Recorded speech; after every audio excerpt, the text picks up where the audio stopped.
Okay, well, this is just a cover page. That's some work I've been doing for quite some time. You might at some point look at this quote because it's a nice summary from Martin Luther King Jr. about the way our peculiar flavor of capitalism has evolved in the United States. And it says a lot of pithy and eloquent things here, but this notion that there are small-hearted men who have become cold and conscienceless in the face of and unmoved by suffering and poverty-stricken humanity. I think that describes well the way a lot of people who are at the top of the economic pyramid view others in our economy. The point of my work and the point of the projects I'm involved in today is to emphasize the important role that narratives play.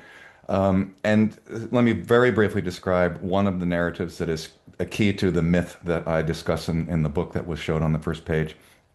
And that is the bootstrapping, Horatio Alger, individual effort is completely sufficient for success, right? If you work hard enough, you can succeed. The important corollaries, of course, are that if you observe someone who has not succeeded, it must be because they have not worked hard enough. It also feeds into our national, very deep mistrust of the poor, which goes way back in our history and actually prior to US history and European history. It is a very deep and unfortunate construct. Um, the reason these narratives are important, there are others that I discuss in the book, and maybe we'll have time to discuss later, is that it's not just that they're inaccurate stories, it's not that just that they're disrespectful and so on, but they've been used to dismiss poor outcomes by everyday folks who will look at, you know, not just the poverty area, but I'll talk about a broader measure in a second, but any measures that suggest that we're not doing as well as we might like, and dismiss them as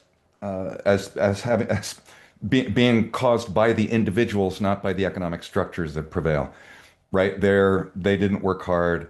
This is a so-called free market capitalist economy, and that's just the way things go. There are winners and losers. So that's bad enough, but much more important is that those same narratives have been used to construct the very system that delivers those outcomes. And the minority of folks who benefit from our economic system in the US are the same ones, of course, who have both the political and financial power to keep perpetuating that.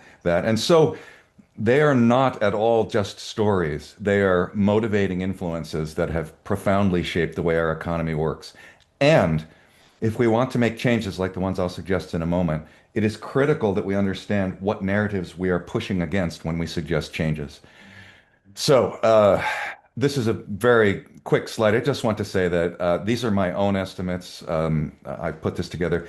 Forget about the poverty rate. This is calculating the share of families in the United States who do not have enough resources all in, that is, resources that they generate themselves, plus any aid of any form, cash or in kind, that they receive from the government.